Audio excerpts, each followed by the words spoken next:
നമസ്കാരം. മലയാളി വാർത്തയിലേക്ക് സ്വാഗതം. ഡൽഹിയിൽ വമ്പൻ ഭൂരിപക്ഷം നൽകി വിജയിപ്പിച്ച ആം ആദ്മി പാർട്ടിയെ ജനം കൈവിട്ടിരിക്കുകയാണ്. ഡൽഹി BJP തൂത്തുവാരുമെന്ന് കൂടുതൽ എക്സിറ്റ് പോൾ പ്രവചനങ്ങൾ പുറത്തുവരുമ്പോൾ ഇന്നലെ ഫലം പ്രവചിച്ച axis my India, today's Chanakya തുടങ്ങിയ ഏജൻസികൾ BJP 50-ലധികം സീറ്റുകൾ വരെ നേടുമെന്ന് പ്രവചിച്ചു. എന്നാൽ പ്രവചനങ്ങൾ തള്ളുകയാണ് ആം ആദ്മി പാർട്ടി. ദില്ലിയിൽ BJP കൊടുങ്കാറ്റാണെന്നാണ് ഇന്നലെ പുറത്തുവന്ന 3 എക്സിറ്റ് പോൾ പ്രവചനങ്ങളും സൂചിപ്പിക്കുന്നത്.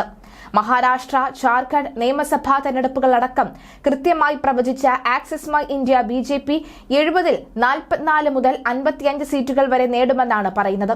48% വോട്ടും BJP നേടും.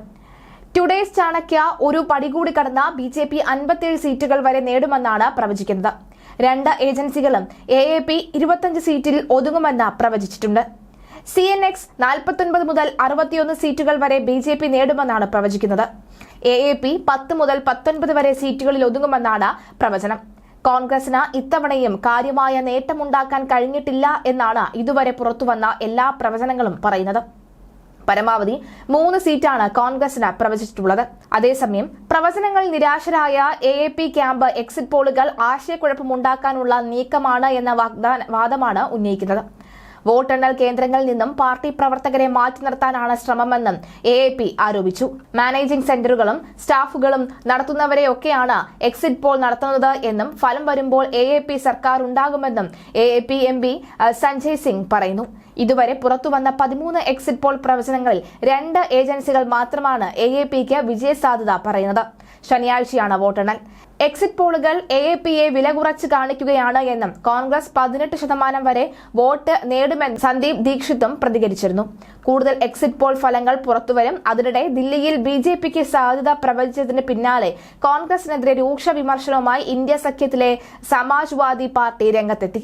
മമതാ ബാനർജിയോ DMKയോ സഖ്യത്തെ നയിക്കുകയാണെങ്കിൽ മെച്ചപ്പെട്ട ഫലം ഉണ്ടാകുമെന്ന് SP MPയും അഖിലേഷ് യാദവിന്റെ പിതൃ സഹോദരനുമായ രാം ഗോപാൽ യാദവാണ് പറഞ്ഞത്. ഹരിയാനയിലും ബീഹാറിലും കോൺഗ്രസിന്റെ കടുംപിടുത്തമാണ് പരാജയത്തിന് കാരണമെന്നും സഖ്യകക്ഷി നേതാക്കളോട് പോലും കോൺഗ്രസ് നേതൃത്വം സംസാരിക്കുന്നില്ല എന്നും SP MP കുറ്റപ്പെടുത്തി. ഡൽഹിയിൽ തീപാറിയ പ്രചാരണമായിരുന്നു AAPയും BJPയും കോൺഗ്രസും നടത്തിയത്. രാമായണത്തെ കൂട്ടുപിടിച്ചും പാർട്ടികൾ പോരടിക്കുന്ന കാഴ്ചയാണ് പ്രചാരണ വേളയിലെല്ലാം തന്നെ കണ്ടത്. വനവാസകാലത്ത് സീതയെ തട്ടിക്കൊണ്ടുപോകാൻ രാവണൻ അയച്ച സ്വർണ്ണ മാനിനെ പോലെയാണ് BJP എന്ന് അരവിന്ദ് കെജ്രിവാൾ പറഞ്ഞത് വിവാദത്തിന് തുടക്കമിട്ടു. വാഗ്ദാനങ്ങൾ പാലിക്കാതെ BJP വഞ്ചിക്കുന്നു എന്ന് കാണിക്കാനാണ് ഇത്തരത്തിൽ കേജ്രിവാൾ പ്രതികരിച്ചത് എങ്കിലും രാമായണത്തെ കേജ്രിവാൾ അവഹേളിച്ചു എന്ന് BJP കുറ്റപ്പെടുത്തി. കേജ്രിവാൾ ഹിന്ദുവിരുദ്ധനാണെന്നും BJP ആരോപിച്ചു. ഇല്ലാക്കഥ പറഞ്ഞ കേജ്രിവാൾ രാമായണത്തെ അവഹേളിച്ചെന്നും ഹിന്ദു വികാരം വ്രണപ്പെടുത്തിയെന്നും BJP ഡൽഹി പ്രസിഡന്റ് വീരേന്ദ്ര സച്ദേവ് പറയുന്നു. പിന്നാലെ പ്രായശ്ചിത്ത പ്രാർത്ഥനയ്ക്ക് BJP നേതാക്കൾ ഡൽഹിയിലെ ഹനുമാൻ ക്ഷേത്രത്തിൽ എത്തുകയും ചെയ്തു. എന്നാൽ വിട്ടുകൊടുക്കാതെ കേജ്രിവാളിന്റെ മറുപടിയും എത്തി. രാവണനെ ന്യായീകരിക്കുന്ന അസുരപ്രേമികളായി BJP നേതാക്കൾ മാറിയെന്നായിരുന്നു അദ്ദേഹത്തിന്റെ പ്രതികരണം. തെരഞ്ഞെടുപ്പിൽ പഞ്ചാബിൽ നിന്ന് നേതാക്കൾ ഇറക്കിയും ആം ആദ്മി പാർട്ടി നടത്തുന്ന പ്രചരണം വരെ BJPയെയും കോൺഗ്രസിനെയും ഉയർത്തിക്കാട്ടി. അരവിന്ദ് കെജ്രിവാളിന്റെ മണ്ഡലമായ ന്യൂഡൽഹിയിലെ BJP സ്ഥാനാർത്ഥി പർവേഷ് വർമ്മ പഞ്ചാബി നേതാക്കളുടെ വരവിനെ വിമർശിച്ചിരുന്നു. ഇത് AAP പ്രചാരണ വിഷയമാക്കി. BJP നേതാവ് പഞ്ചാബികളെ അപമാനിച്ചെന്ന് കേജ്രിവാൾ ആരോപിച്ചു. എന്നാൽ താൻ വിമർശിച്ചത് AAP നേതാക്കളെയാണ് എന്ന് വിശദീകരിച്ച് പിന്നാലെ വർമ്മയും രംഗത്തു വന്നു.